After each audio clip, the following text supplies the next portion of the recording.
It's Nolan. Now, before we get started, make sure y'all hitting that like button. Make sure y'all sharing it on your respective platforms. Let somebody know what we're doing today. Now, let's get into the show. I am officially one of the leaders of culture. And if rap was a vehicle, I'd be the owner to put gasoline in the motor. LMCs get fucked over, I seen it. They told them no need to decode it. My nigga, my shit, you got leading Dakota. La vida, la loca. My heat is a scope, and I got that thing fucking to eat it. Your boga, my team is Dakotas. We hunt like a saber tooth and bait home. We'll raise your roof. We might aim it. Nigga living with it, the same pursuit. We put holes in your training suit. Big ashamed of who? I'm the man like shout it low, but I deliver like dominoes. I used to share with some grimy hoes, and I suppose I leave a nigga leaking like a snotty nose. I got my eyes on mansions, head high, I'm champion. Overnight in a Hampton, shorty when I find my advances and try an advancement. You know the price of enhancements. I don't got the time or the bandwidth. I'ma write on a canvas, shine my light like an anklet. Rhymes I recite too tantric. Out of y'all league like reading Sanskrit. Out of y'all league like coal in Canada, holding a camera. I am unloaded on amateur. Show them the rules and parameters. Moving with manners. The shit in my blood like a catheter. I don't need your interaction. Fuck your feelings and compassion. I got trailers in my package. I know the dealer for your casket. City to city, I'm with a bitty. My committee get it like a Philly. Who fucking with me? None of these niggas is evidently eventually. I be running this shit and you'll never end me. Bustin' the clip if you ever tempt me. Y'all are oblivious to the industry. I am imperative to the energy. My work is equivalent to the Vinci. Need a bigger home, money stretch out like silicone. I don't do the minimum. Hotel stay 5-star from a general. Pump good gas and good broad. I'm a chemical farm from political. Fuck up hypotheticals. I just a nigga like Star in an interview. Burn rap niggas do a charge for the ridicule. Put it on live for a charge on J Nolan. What's going on, beautiful people? It's the kid J Nolan here. Welcome back to another episode of Inside the Industry, number one source for music, entertainment, commentary, and breakdowns. Hope everybody is good out there today. In this video, we're going to be getting into Cardi B and BIA once more. All right. So apparently last night, Cardi B went live on Instagram and she revealed to the people that she was planning on doing a Pretty and Petty music video, which of course is the record on Am I the Drama that was dissing BIA. You know what I'm saying? Going at her head and basically getting her lick back from last year when BIA came to the front and was dissing her, sneak dissing on Twitter, put the diss record out, or at least the video of her in the studio playing it. So now Cardi B was talking about doing a video, but she will be postponing said video to not be a bully to BIA. Of course, BIA, her new album is out today called Bianca. And Cardi said, you know, I was going to work on it. I was going to drop it, but to not be a bully, I decided not to, right? So we'll just have to see how Cardi moves forward, if we're still going to get a Pretty and Petty music video, or if she chooses to go with a totally different song from the album to move forward with. Either way, we're just going to have to see. Now, what I find interesting is Cardi utilizing the word bully, because I see that BIA in her interview with Nessa, which was floating around, there's another portion of the interview that also went viral of her basically calling Cardi B a bully, saying that she bullies smaller artists. I find that statement to be very interesting, how you can pick a fight with somebody and then when they dust you off, you call them a bully. That is a very interesting piece of, I don't even know what to call that shit. That's an interesting allegation. You slap somebody, they knock your ass out, and you say, you're a bully. You've been talking shit behind the scenes before somebody even gets to it. They see that you talking shit. They call you, confront you about the situation. You then come online and start antagonizing it even further. Drop a diss that you didn't stand on. And then when somebody come back and diss your ass, they're a bully. I find that to be very interesting. Okay? That's just how I'm looking at the situation. If you see it differently, let me know, but we're going to get into it. So first, let's pull up the clip of Cardi talking about this. An Instagram video to Pretty and Petty as fuck. But this is how I work. This is how my shit work, right? This is how I work. I know how stressful it is to put an album out. And I know how fucked up you be in the mind when you put an album out and shit.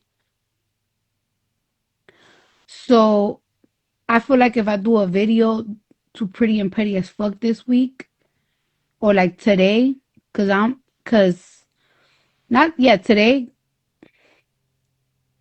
I feel like I'll be bullying.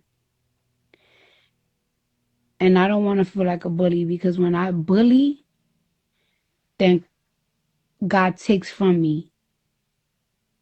If the bitch ain't messing with me, she didn't sub me in her fucking dusty ass album, I'm not gonna do a video like reciting like, you know, her diss track and shit like that on a day that I know she's stressed. Cause then God will punish me. So I'll do a video tomorrow morning to another song. Probably next week I'll do a video for Pretty and Pretty as Fuck. I'm gonna be nice to you because it's your album day. So I don't want to add to your stress. I'm not that bad person that people think I am.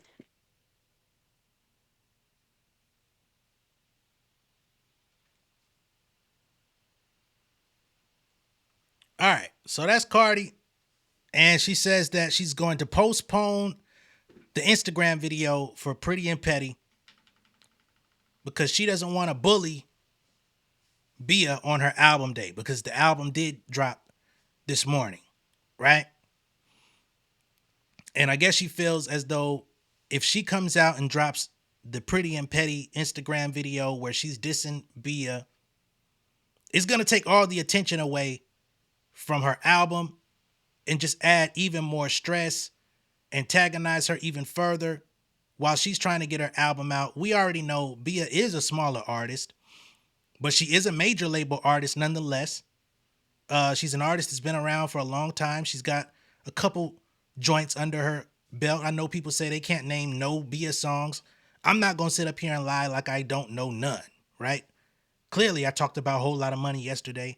Clearly, I rapped on the London beat because I loved J. Cole's verse on there, and it gave me energy to want to rap on it as well. What's the other record? No Stylist. Like, I know that record too. Those are the only ones that I do. I can't name 5, but I do know 3. But she's still trying to establish herself. And if Cardi wanted to completely, assert her dominance over the situation, she absolutely could have taken all of the air from her release. So she says, I'm not going to do that. I may do it next week. I may give you an opportunity to get your first week going. I'll do a promo song or a promo video for another song off the album, right? So she's showing grace. Even while y'all are at it, even while she was just on Spaces, basically giving people the backstory as to everything entailed into the beef that she has with BIA, the conflict that really jumped all this off that we're still talking about a year later. Even with her explaining that the day before, she says, I'm not going to drop a video to my diss record back at you because I know that you're trying to figure some things out and how stressful it can be on your album release date. So again, and I know some people are going to be like, that don't change nothing, blah, blah, blah, blah. Whatever, man. That's on you. However you feel is how you feel. And I respect how you feel for the most part, as long as you don't disrespect me. And I think that's the thing that people don't seem to get. They come over here, and I'm not going to address this too long. They come over here, they listen to my opinion for whatever reason that they choose to come listen to my opinion. Then they get in their feelings about my opinion and want to take pot shots at me. Why? Oh, you like Cardi. Shit, when did you find that out? How long you been coming over here for you to find that out? You just found that out last week? You don't like BIA. I been told you I don't like BIA. I ain't like BIA before they got to beefing. What?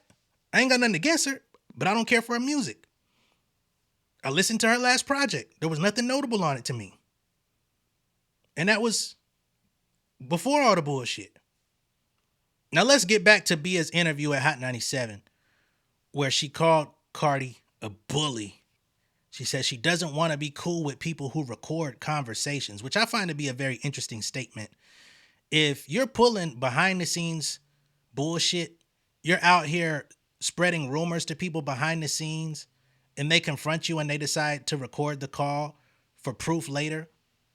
If you back down or if you say some shit that's out of pocket and then I mention it and you say I never said that. Like some people I feel they act like they're prepared for the art of war, but then when somebody utilizes art of war tactics on them, they all of a sudden start to pull out the excuses that you weren't as prepared. You weren't thinking as strategically. I find that to be interesting. But anyway, let's check out this portion from her interview. I saw somebody say her jacket looked like Chewbacca yesterday. That wasn't nice. It's not a bad. Hey, man. She out here doing her thing, man. Fuck it. I mean, what made you want to put Sue Me out? Because I think for a lot of us, we're filling in the blanks in our mind. So I never understood, and that's just me, like, I think it's important to understand that because I think it gives the full picture. There were similarities between my album, Really Her, and her song Enough, and different things that the fans were pulling and bringing to my attention. Okay, so you're taking us back to what initially caused this That was the situation. only thing it was about for me. People try to make it about like, oh, she redid the Missy Elliott song. I didn't care about that because that's a song that everybody flips. So like for me, it was the similarities between the creative because I'm not a machine. I'm a one-man show. So it's like when I'm writing the songs and I'm doing the creative and I'm doing stuff with my small team and we doing it with a smaller budget on a smaller platform, whatever the case may be. And even if it's unbeknownst to her that that's what I'm doing in my brain and somebody brings it to her and says, oh, we're going to do this. Like, you have to know that this happens to artists every single day. Mm-hmm. It's not even about her. It's about that you have smaller artists or artists who don't have as big of a platform and their creative gets reworked by bigger artists. And instead of those bigger artists being like, oh, yes, I did rework that creative, or yes, oh, I didn't know that we stole that creative. Because it's happened numerous times. It's not just me. Sure. Like I could pull out 5 songs that she did it to. So it's like. So I got to stop this here for a second. And we're going to get back to this. But, man, people going to. Whatever. So trying to pull out this smaller artist narrative, I don't like. Right? And the reason that I don't like the smaller artist narrative is people like to lean on this to push their BS agenda. What do I mean by that? I've been doing this for a while now. I've covered copyright infringement lawsuits, people claiming that their music was stolen by artists or producers. You line the songs up side by side, the songs sound nothing alike. Only thing in common is the sample. The sample was flipped differently. People use these simple ass catchphrases that's already in the culture for their songs, and then get mad at an artist for using it too because they made a song capitalizing on the slogan or the catchphrase that's popular in the culture. Neither one of y'all own it. But then you want to sue the bigger artist because they created a bigger record using the same thing that you did. Not because they heard your record, but because y'all were pulling from the same source. And then you say, oh, I don't like that you blew up off this song and I didn't, so I need some financial compensation. You know what I'm saying? Like people pull these little moves and then they pull the, well, I'm a small artist excuse and try to get people to feel sympathy for them for being a small artist. And as somebody who's been in the small artist position, who's had numerous times where I've had bars that I thought was like really dope bars, and then I see this artist come out and they say the bar that I said, I'm not sitting around thinking, oh, that nigga heard my bar and flipped it or took it. Who gives a fuck? I don't know. I don't know if he did or didn't. But what I know is I got 1 million more bars that's gonna work. I'm not sitting around trying to figure out how a motherfucker could do me wrong, possibly if they thought for 6 hours out the day, all right, I'm finna take from J Nolan. That's not how you get ahead as a so-called small artist. Right? And you say, well, if she didn't take my idea on purpose, what is there to admit if she didn't take it on purpose? There's no thing, you can't take something if you don't take it on purpose. The act of taking is literally a decision. So what really ends up happening is you feel inferior because this bigger artist may have done something that was similar to what you did, pulling from inspiration that pre-exists both of your ideas, most likely. And they got it off and you didn't. Therefore, now you're angry. Then you come out and lie, because I covered this situation last year. You say the Missy sample didn't bother you. But literally when the Missy sample came out last year, that was the first series of tweets and retweets that you did on your page, which drew attention to the fact that you had an issue. Then the Enough thing came out and it was a 2-strike thing. And you stood on it and said, hold on, what's really going on here? Right? So don't say the Missy Elliott thing didn't matter, because it clearly mattered, because you were giving energy to it last year, which got people's attention, which led to this incident even being relevant to this day. One thing I cannot stand is people who are disingenuous in their intentions and what they say and clearly just lie in people's face and change the story to benefit them, because now whatever plan you had didn't go the way that you thought. So now you want to change the narrative and change the run of events. People saw how it happened when it happened.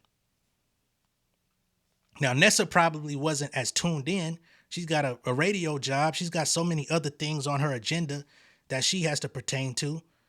So I understand if she didn't get all of that, and it's her job to ask these questions. But for the people that actually were tuned in, it played out a bit differently. But now she wants to say, well, I'm doing this for the smaller artists. Let's just be real about that. The issue for me is a creative issue. It has nothing to do with that. So when I take my talents to the studio and I start rapping about you and you start rapping about me, I'm going to rap about what I know, or what people say is like, oh, she's on your ass, I'm on your ass the same way you on mine. And this is what I say, like, I can go get on your ass again.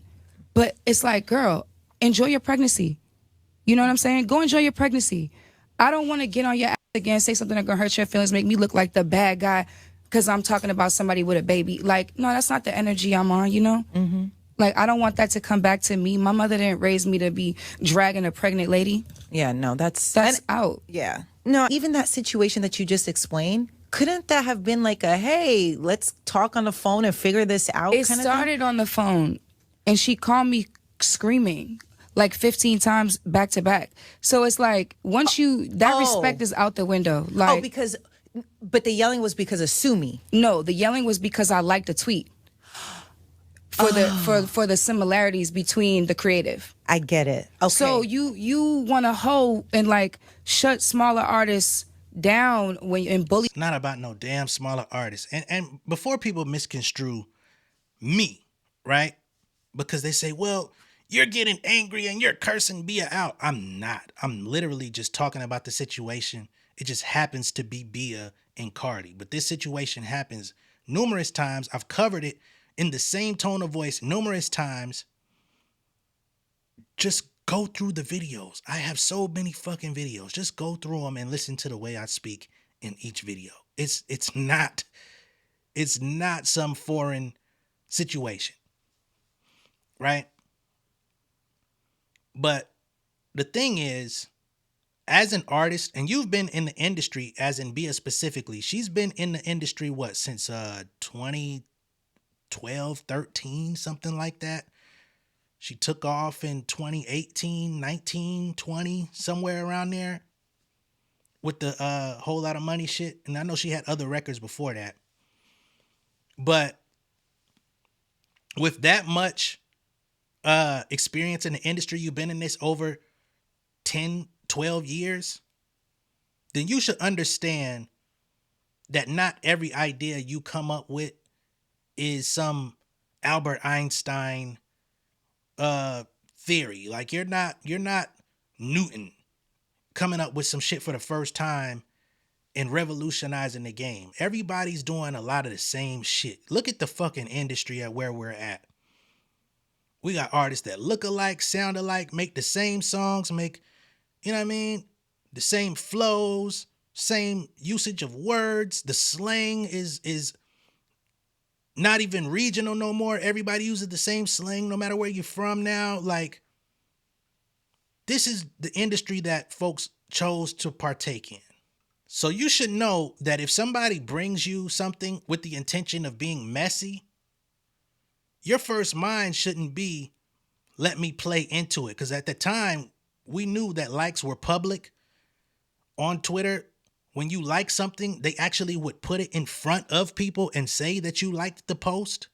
So you knew when you hit that, it was going to be on display. You clearly wanted to get that message out there. That's what a lot of people were doing last year, which is why Milagro is finding herself in a situation from promoting her likes about a deepfake video that contained fake sex tape footage of Megan Thee Stallion. Like, let's be clear about what was going on in the climate last year in general, not just the tweet. So as a professional, unless you felt like you had a legit copyright case, you should have actually told whoever brought that to you to say, yo, I don't know. It could be a coincidence. She literally says it happens all the time.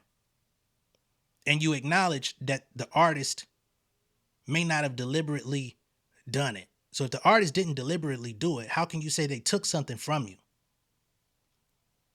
Since you know that this happens so much. You know what I'm saying? Like, but it's some people have this ability to use mental gymnastics on people, and some people will fall for it.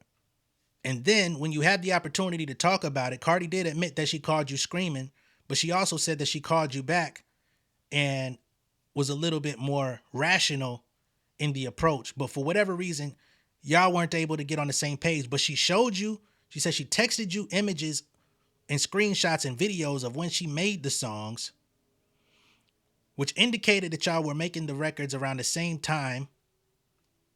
So stealing from who? But you still decided to come out with a diss. And in your diss, you mainly were talking about her relationship or her sleeping around or cheating or her you making punchlines out of her children's names. So when you had the ability or the opportunity to diss, it wasn't about the stealing. You made it personal. So again, I just can't I can't ignore what I'm hearing and what I already know of the situation. Leave them out there how they feel or out of their creative that you stealing from. So it's like, you can't bully everybody. You know what I'm saying? There's a real truth to what's going on. Mm-hmm. And like at the end of the day, I'm not that person that's gonna like dwell in it because my album's out. There's way better music. I make songs every day. Right. So it's one thing for me to address it, but it's nothing for me to harp on it. And it's like, I don't care to be friends with people that like that. Like, I don't care to be on good terms with people that record conversations and phone calls and like that spin narratives to sell music. I don't do that. Mm-hmm. Like, that's not. I don't understand how recording a phone call is spinning a narrative. I think recording a phone call is actually allowing you to get to the truth, because people can come out and spin a narrative in the public knowing that the public don't know the private conversation or the things happening behind closed doors.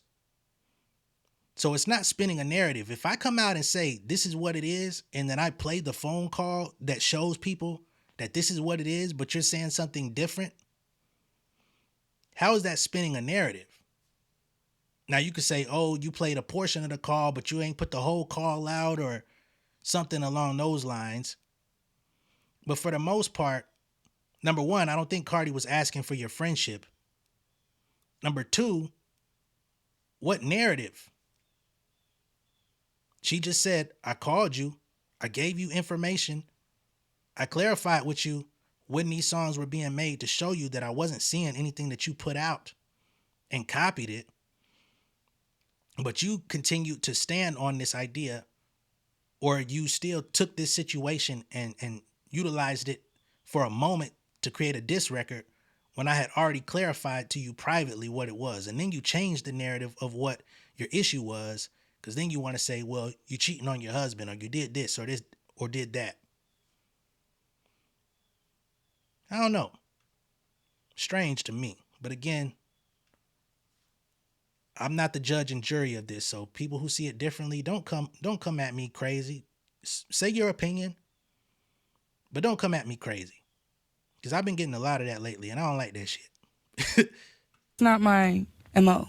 My MO is to be here, put my good into the world, do community, philanthropy, make great music, touch the people, and move on. You didn't feel bad, though, on Sumi saying those things? Like, when I just listened to it again, I was like, ooh, ow. Like, no, I didn't feel bad because I didn't tell a lie. So, and if you see... Where's the lie?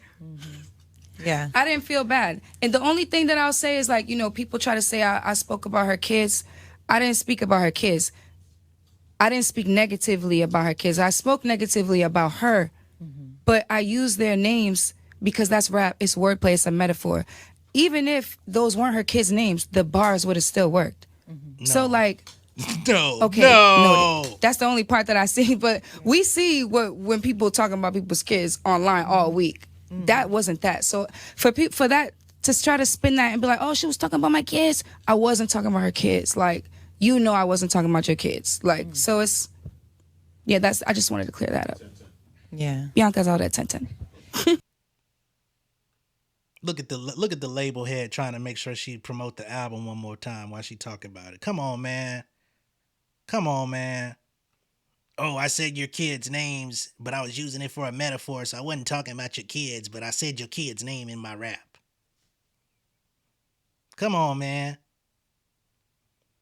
If you're arguing with somebody, and we got to take it back to the Drake and Kendrick Drake lawsuit, there's context here. If you're arguing with somebody and you say something about their kid, or you use their name in the argument, then clearly you're taking it there by using the name. Because if you could have used the bar and still made a bar, you wouldn't have had to use their name. You thought it was clever. You wanted to make a double entendre using her kid's name. If I say somebody kid name, and we having a back and forth, they're going to escalate that argument because they're going to be like, why the fuck are you mentioning my kids? Right? It's common sense. I don't know. Maybe as somebody who don't got kids, you can try to say, I didn't know that you would take it that way. I don't know what she has, her family structure, but I'm assuming. Because what? That don't even make sense. But yeah, that's where we stand on this, man. Bianca out now. So go check out the album, see if, see what you think of it. I'm going to check it out today and try to be as balanced as possible in my listenings. And, again, hopefully it's good. Hopefully she's got some good records on there, because if they're good, I'll add them to my own personal playlist. Like I don't have nothing to do with none of what they got going on. Right? But let me know what y'all think of all this down below in the comments. Be sure to like and share this video. If this is your first time seeing me on YouTube, go ahead and subscribe to the channel, become an insider. I will catch y'all on the next one.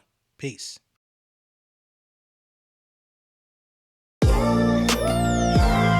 Yeah, family over fame in this bitch, yeah. The glory of living righteous is setting in. My street knowledge and education's a perfect blend. Young mogul, independent, I've been setting trends. The first one from my family to be faithfully wed. Fuck niggas and the horses that they riding on. I see this shit from all angles like a polygon. I'm never politicking, the drama be piling on. Father and great son acknowledged like I'm Bobby Bonds. Conversation with my lady about the paper route. 5-6 bank accounts every day I make it count. They down talking my commentary for hating now. Well, I can take it cause I'm bodying your favorite now, please. I can do this shit in my sleep. I been writing for these niggas, y'all read it and weep. I been fighting these niggas if you speak on the street. I turn your birthday party into New Year's Eve. Don't let me take it there. We ain't playing fair. This the ATL, Southside nigga moving furniture like Wayfair. Life on hold, no insurance for your healthcare. Lifeline gone, so you wanna be a millionaire? Well, let me tell you about this world I built. The women I dodged, the niggas that I read for filth. The sympathy calls, consulting for the stakes I built. I had to evolve and grow, cause I could've